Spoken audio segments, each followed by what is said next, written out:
Hi guys, ഇന്ന് നമുക്ക് കുറച്ച് പച്ചമാന്തൽ കിട്ടിയപ്പോൾ അപ്പം തന്നെ വൃത്തിയാക്കി വെക്കാമെന്ന് വിചാരിച്ചു.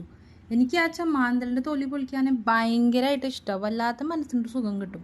പിന്നെ മാന്തലൊക്കെ വറുത്ത് കഴിക്കാനാണ് ഏറ്റവും ടേസ്റ്റ്.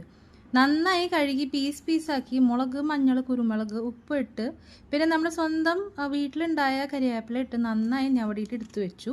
പിന്നെ അച്ചിങ്ങപ്പയർ ഉപ്പേരി വെക്കാൻ വേണ്ടി സവാള, ഇഞ്ചി, വെളുത്തുള്ളി ഒക്കെ റെഡിയാക്കി അടുപ്പിൽ മൂപ്പിക്കാൻ വേണ്ടി വെച്ചു. എൻ്റെ ഇടയ്ക്ക് മീൻ വറുക്കാൻ വേണ്ടി അപ്പുറത്തൊരു പാൻ റെഡിയാക്കി. മീൻ വറുക്കാൻ വേണ്ടി വെച്ചിട്ട് ഞാൻ നമ്മുടെ പയറിൻ്റെ കാര്യങ്ങൾ നോക്കാൻ തുടങ്ങി. മസാലയൊക്കെ ഇട്ടിട്ട് നമ്മുടെ പയർ വെട്ടി വെച്ചിട്ട് അതിൽ ഇട്ട് വെച്ചു. പിന്നെ ഇച്ചിരി വെള്ളം ഇട്ടു കേട്ടോ വേവിക്കാൻ വേണ്ടി. പിന്നെ നമ്മളിങ്ങനെ പയറൊക്കെ ഇങ്ങനെ വെട്ടി വെച്ച് ബോക്സിൽ വെച്ചാൽ നമുക്ക് പെട്ടെന്ന് ഉപയോഗിക്കാം കേട്ടോ. ചോറ് വരെ ഉള്ള കാരണം ഞാൻ പിന്നെ വെച്ചില്ല. പെട്ടെന്ന് ഒരു മോരുകറി സെറ്റാക്കി.